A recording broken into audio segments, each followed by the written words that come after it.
Каждую ночь точно в 1147 последняя скамейка в поезде оставалась пустой. Люди избегали ее, не зная почему. Однажды мужчина сел на нее из любопытства. Внезапно огни замигали, и холодный шепот сказал: «Ты, наконец, пришел». Мужчина выбежал на следующей станции. На следующий день новости сообщили, что поезд разбился много лет назад, и это место когда-то принадлежало пассажиру, который так и не вернулся домой.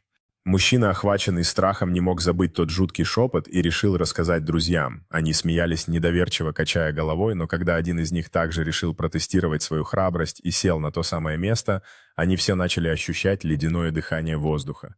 Каждый из них вскоре зашел в интернет, чтобы найти информацию о загадочном инциденте, и узнали, что эта история уже давно стала городской легендой.